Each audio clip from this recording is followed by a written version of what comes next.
Bom dia, amados. A paz de Cristo esteja sobre você. A paz de Jesus, a paz do Deus Todo-Poderoso alcance a sua vida.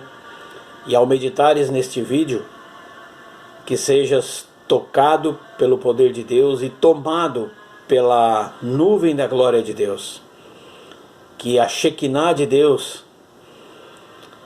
que é a presença da manifestação do poder do Espírito Santo de Deus, tome a sua vida, lhe envolva e perfunda todo o seu ser, em nome de Jesus. Esta é a minha oração para com relação à minha vida, mas de maneira especial para com relação à vida de todos os que ouvirem este vídeo, e de maneira especial sobre a vida daqueles que se encontram enfermos, porque a palavra nesta manhã é voltada para isso.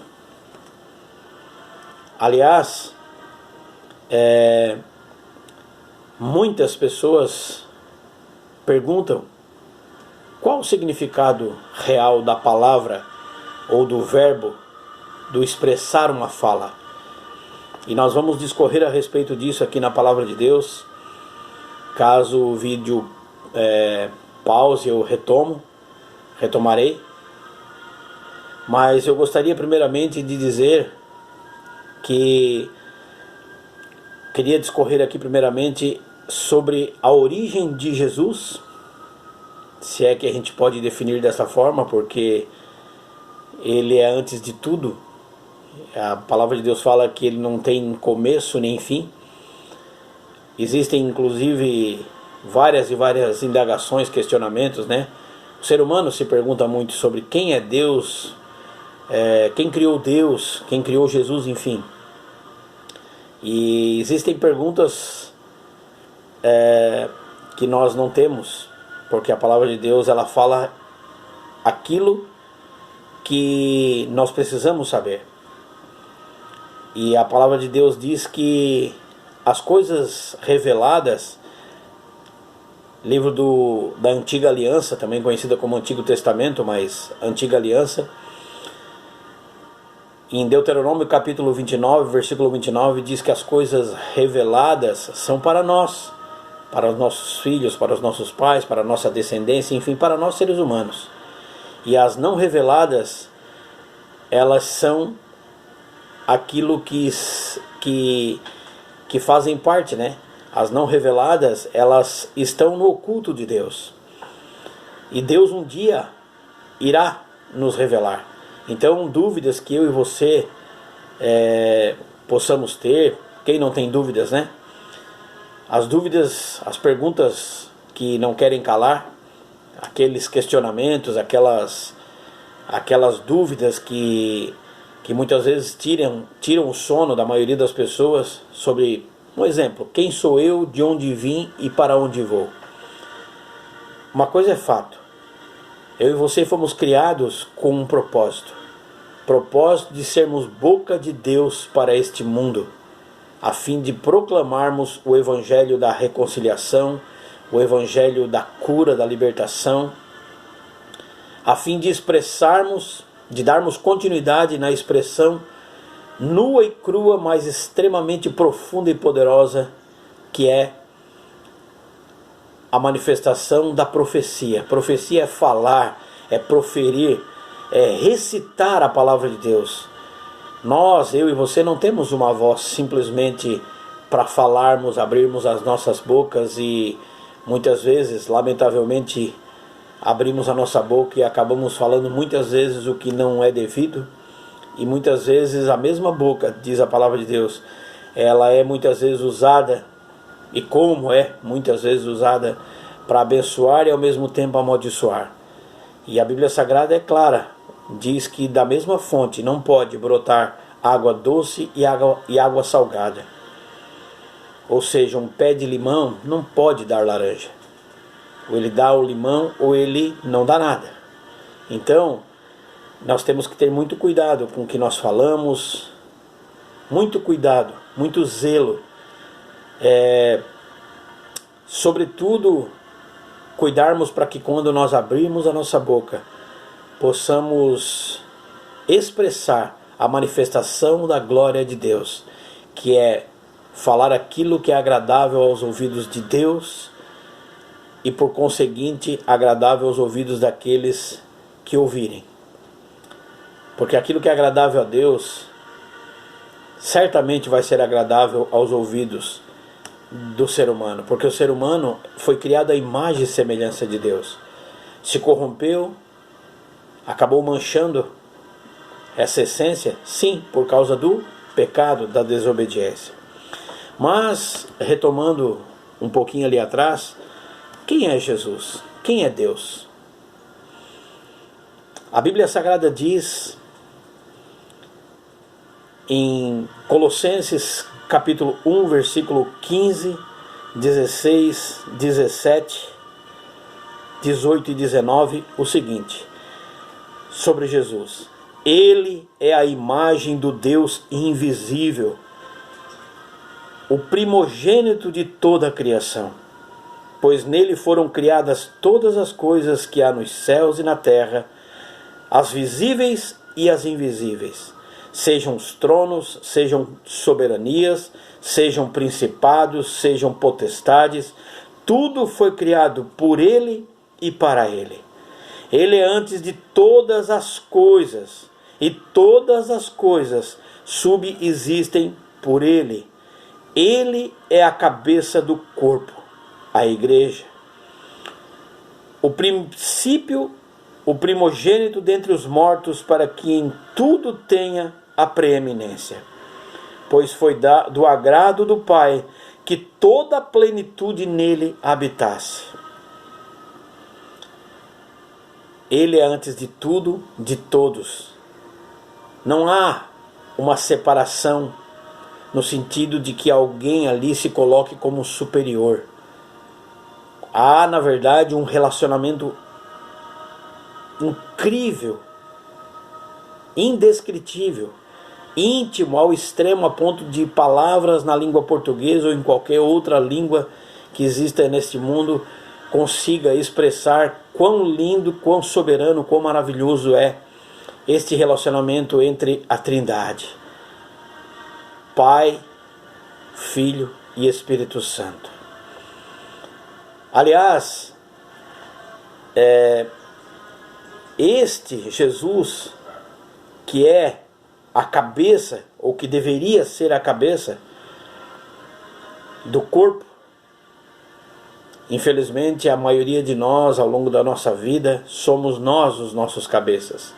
Decidimos para onde vamos, o que fazemos, decidimos o que fazer, quando fazer, e muitas vezes quebramos a cara, tropeçamos por conta de decisões precipitadas e, na maioria das vezes, não embasadas em Cristo.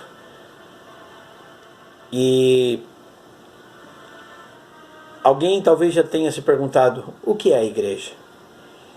A igreja não é uma denominação, não é um templo feito pelas mãos dos homens, seja lá de que material, madeira, alvenaria, enfim. Não, a igreja necessariamente e obrigatoriamente deveria ser, ou pelo menos é o que Deus espera que seja, o local aonde o Ruach HaKadosh, aonde o Espírito Santo de Deus, aonde o sopro de vida habite. O Ruach, no hebraico, é sopro, é vento. Mas não é um sopro e um vento qualquer. É algo que traz consigo verbo, palavra, som em forma de vento, som em forma, ou melhor, vida em forma de som. E esta vida, ela foi expressada na sua plenitude na pessoa de Jesus, e consequentemente ela é expressada na vida de todo aquele que decide abrir mão do seu eu, viver para Cristo, negar-se a si mesmo, tomar a sua cruz e segui-lo. Aliás, ele deixou bem claro que se eu e você quisermos servi-lo verdadeiramente, nós deveríamos abrir mão do nosso eu. Negarmos a nós mesmos a cada dia, tomarmos a nossa cruz e segui-lo. Então ele é a expressão plena, ou seja, na sua totalidade, na sua plenitude, ele, Jesus, é a expressão plena da glória de Deus. E como que ele, que já foi nascido, crucificado, morto, sepultado, mas que ressuscitou e não está mais entre nós, está à direita de Deus, como que ele continua se manifestando aqui na terra? Por meio do Consolador. Ele mesmo disse quando estava voltando para o lugar de onde veio, para o lugar onde ele habitava, num lugar glorioso, um lugar onde não havia pecado, onde não havia absolutamente nada que pudesse fazê-lo entristecer, que pudesse trazer a ele dor. Um lugar perfeito, um lugar de paz, de glória, incomensuráveis, ou seja, indescritível. Não há palavras para definir tamanha paz e glória, tranquilidade e do que o céu. Não há. Mas ele, em compaixão por cada um de nós, ele desceu do céu, se fez carne, habitando num corpo semelhante ao meu e o seu, e por aqui viveu e deixou a sua palavra, tendo ali expressado o verbo que um dia era só o verbo, porque a Bíblia diz que o verbo se fez carne e habitou entre nós. No início era o verbo, no início era um único verso, por isso a palavra universo, uni de único, verso, uma única palavra, e a palavra daquele que é infinitamente soberano a tudo e a todos.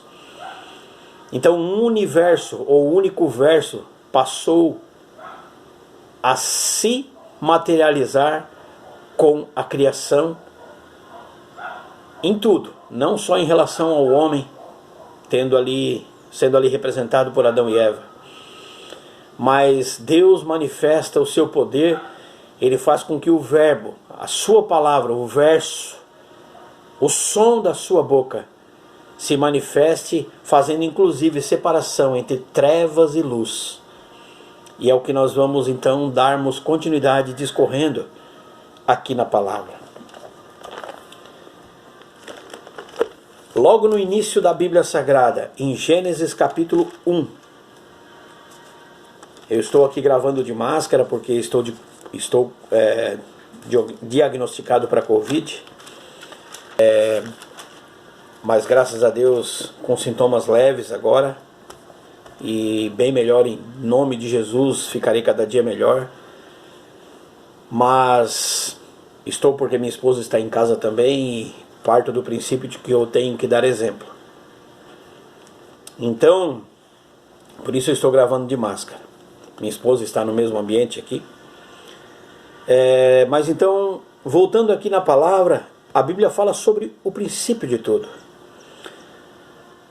Gênesis capítulo 1. Aliás, para quem não sabe o que significa Gênesis, a palavra Gênesis vem de genes, de genética, de começo de tudo, o início de tudo, o nascimento. Gênesis vem de Gênese, de aquilo que é a essência. Eu e você somos a essência, porque nós somos criados à imagem e semelhança de Deus. Nós somos a representação plena, depois de Jesus Cristo, sendo obviamente Ele perfeito e nós imperfeitos, mas lembrando que podemos nos aprimorar e não nos tornarmos perfeitos enquanto aqui vivermos, porque isso é impossível. Temos uma natureza terrena também sobre nós, por conta do pecado geracional, por conta do pecado trazido ao mundo pela desobediência de Adão e Eva, mas isso também não nos dá, não nos credita condições de julgá-los, porque se eu e você estivéssemos no lugar deles, Será que faríamos diferentes? É muito fácil atribuir a culpa a Adão e Eva. A questão é que a Bíblia Sagrada diz que Deus nos criou a imagem e semelhança dele, mas que por conta da continuidade da desobediência, por conta de replicarmos na linguagem dos que fazem computação, por exemplo, algum curso na área de computação, é uma linguagem bem conhecida chamada Ctrl+C, Ctrl+V. As pessoas copiam e colam. E a gente copia e cola os erros dos nossos antepassados, desde Adão e Eva até aqueles que nos antecederam, bisavós, tataravós, avós, pais e por aí vai. Mas Deus, Ele nos fez na sua essência e gerou sobre nós. Ele permitiu que a gênese dele, ou seja, que a essência dele fosse impressa sobre nós. Impressa onde? No DNA, no nosso DNA. Isso está configurado. Esta é a essência, esta é a gênese do nosso eu. Só que esse nosso eu manchou-se, esse nosso eu desequilibrou-se, esse nosso eu desarmonizou-se por causa do inclínio e do declínio, porque nós nos inclinamos ao pecado e acabamos nos declinando, caindo, tropeçando, nos manchando, nos lambuzando naquilo que é contrário aos preceitos de Deus, aquilo que desagrada a Deus. Por isso, a essência de Deus em nós é manchada. Há uma mácula, uma mancha sobre nós. Mas o Senhor Jesus disse para nós nos entregarmos totalmente nas mãos dele, nos arrependermos dos nossos pecados e voltarmos à essência. Seremos então perfeitos enquanto aqui respirarmos sobre essa terra? Não. Mas Deus, até porque Ele nem espera de nós perfeição, porque Ele sabe que isso é impossível de alcançarmos. Mas Ele espera daqueles que tomam essa decisão de o buscarem e o servirem como único Senhor e Salvador. Ele espera que haja um esforço meu e seu para que essa essência seja restaurada, para que o sopro de vida sobre nós, e não a vida só no ato de respirar, mas a vida de Cristo em nós, porque Ele, quando nos criou, Ele nos criou inocentes, sem o discernimento do que era certo e do que era errado.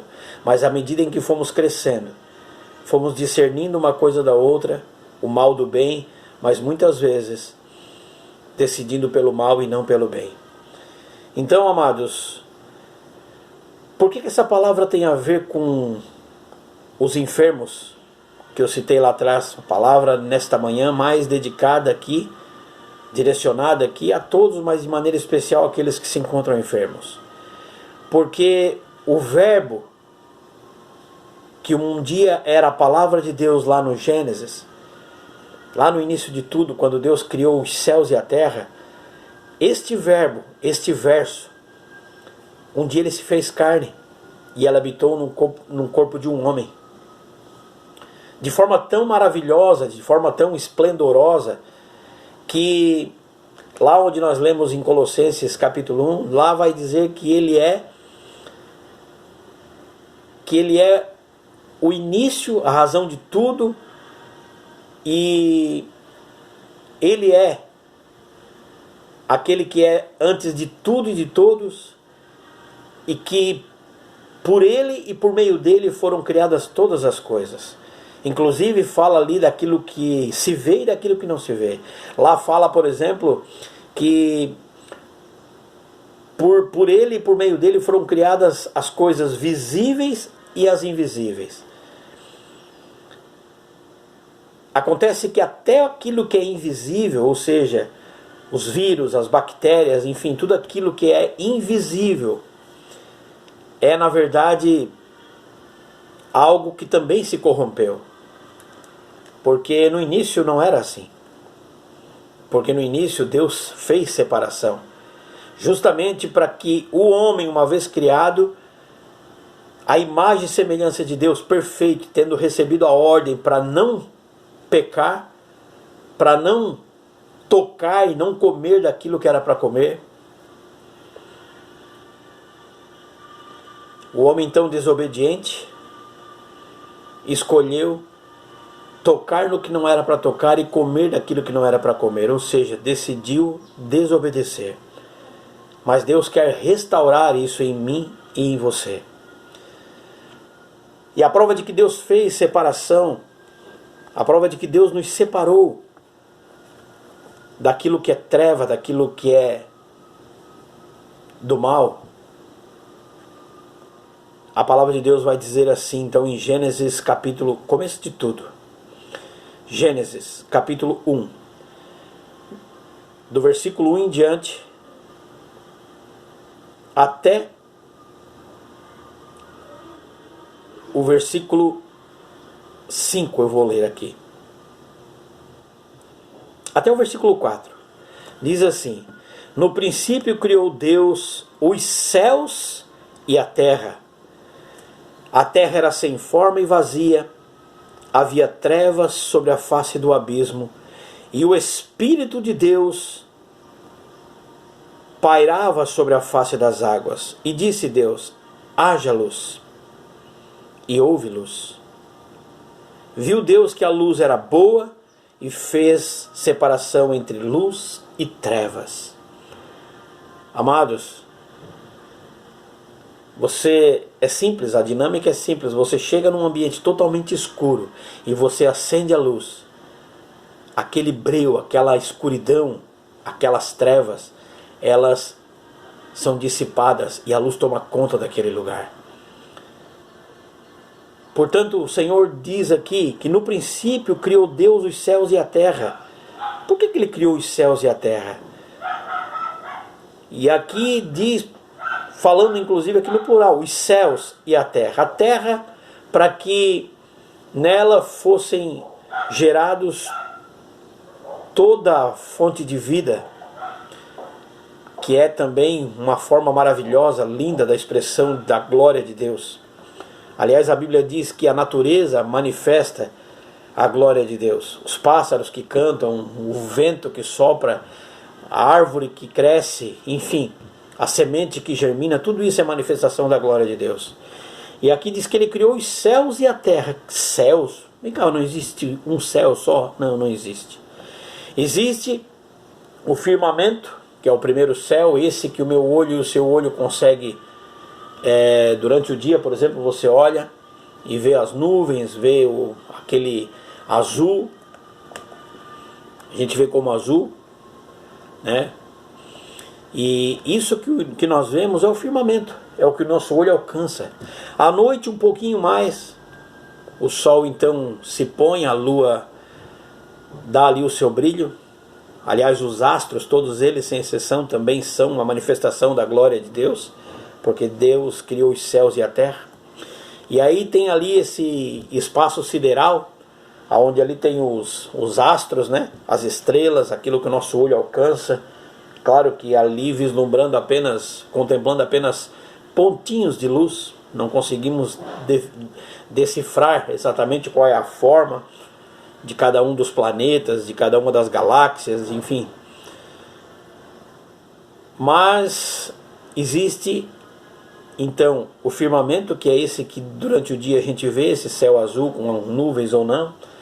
O espaço sideral, que está um pouco acima, onde estão ali constituídos os planetas. E existe o céu dos céus. O céu dos céus é o lugar de onde o Verbo se fez carne e habitou na pessoa do que hoje a gente conhece como Jesus. Emanuel, seu nome. Jesus, a palavra Jesus significa Salvador, aquele que veio para salvar e que infelizmente a maioria não quer. quer a salvação, mas não quer intimidade com esse Salvador. Quer a salvação, quer as bênçãos, mas não quer ter intimidade, não quer não quer obedecer.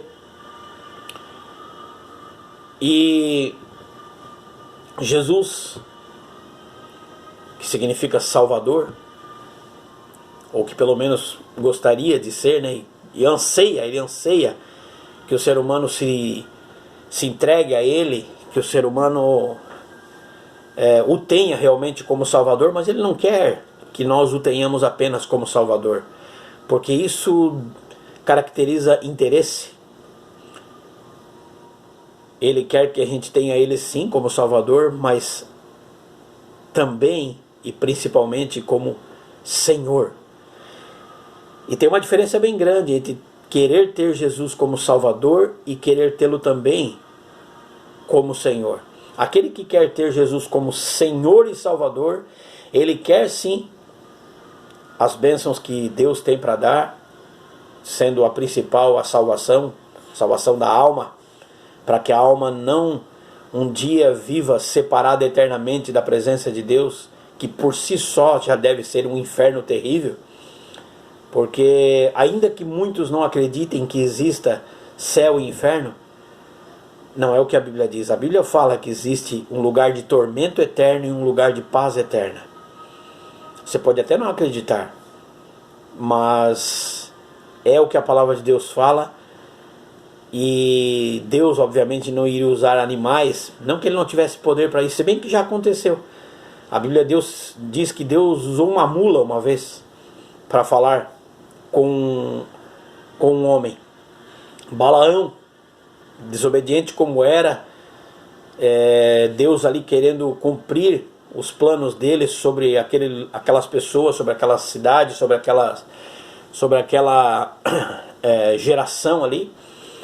Mas por conta de um homem ali ser desobediente, um homem chamado Balaão, que de alguma forma manchava ali a essência de Deus, não só em relação à sua vida, mas tentando fazer com que outros tropeçassem. Deus viu que houve uma necessidade ali e ele até usou uma mula para falar com Balaão. Mas Deus tem poder para usar o que ele quer, quem ele quer, quando ele quer e na hora que ele quiser. Tanto é que quando ele está sendo conduzido, aliás, conduzido não, ele se permitiu, né? Quando ele pede para que os discípulos vão até Jerusalém e busquem ali tinha uma aldeia próxima ali, quando ele disse que ele iria adentrar a Jerusalém nos dias da festa da Páscoa, para daí ali ele se entregar na cruz pelos nossos pecados. Ele pede para que os discípulos vão até um determinado lugar e peguem um jumentinho para que ele adentre em Jerusalém. E adentrando em Jerusalém, sentado naquele jumento, ele, enquanto está indo, a palavra de Deus fala que as pessoas estendiam palmas, enfim. Algumas literaturas, alguns autores descrevem como folhas de palmeiras e outros, enfim, como ramos ali no chão, para que ali fosse uma espécie de tapete para que Jesus, montado sobre aquele jumento, adentrasse em Jerusalém. E este povo, a Bíblia diz que eles ali numa só voz diziam: Hosana, Hosana, bendito aquele que vem em nome do Senhor, glórias a Deus nas alturas. Mas sabe qual foi a fala de Jesus montado naquele jumento? Porque ele sabia que aquele mesmo povo que estava louvando e exaltando o nome dele ali e dizendo Hosana, glórias a Deus nas alturas, bendito aquele que vem em nome do Senhor, esse mesmo Jesus onisciente, sabendo do que viria pela frente, ele sabia que aquele mesmo povo que naquele momento falava isso, pouco tempo depois estaria diante das autoridades religiosas, diante ali dos políticos daquele lugar, dizendo em uma só voz, em alto e bom tom: crucificam, crucificam, crucificam. A ponto de ele ter dito, porque houve ali existiram pessoas ali que irritadas com aquela fala das pessoas dizendo Hosana, Hosana, bendito aquele que vem em nome do Senhor, glórias a Deus nas alturas. A palavra de Deus diz que existiram pessoas ali naquele meio que disseram, mande que essas pessoas fiquem quietas, mandem que eles fechem a boca. E Jesus disse, eu afirmo para vocês, que se eles se calarem, até as pedras clamarão o meu nome. Ou seja, amados, Jesus ele usa o que ele quer, quem ele quer, na hora que ele quer, inclusive até aquilo que é ser inanimado, nesse caso aqui, usado como símbolo a pedra. Ele disse, se esses se calarem, o que está acontecendo aqui é algo tão glorioso e tão do céu, o fato de eu estar querendo adentrar em Jerusalém para que nesses dias eu entregue a minha vida e seja eu aquele pelo qual aqueles que me aceitarem após a minha morte e ressurreição e me aceitarem não como só Salvador, mas como Senhor, aquele que manda na sua vida, porque o Senhor é aquele que dita as regras e eu obedeço. Experimenta você que tem um patrão, dizer para ele que você não vai fazer o que ele está te pedindo. Sabe qual vai ser o resultado? Ele vai te demitir, porque ele é Senhor sobre a tua vida, dentro das coisas terrenas. Ah, eu não concordo. Tudo bem, pague o preço para ver. Por que nós obedecemos aos nossos patrões? Porque temos medo de perder o emprego. Mas nós deveríamos ter infinitamente mais temor. Temor não é ter medo, nesse caso aqui temor a Deus. Nós deveríamos ter infinitamente mais temor de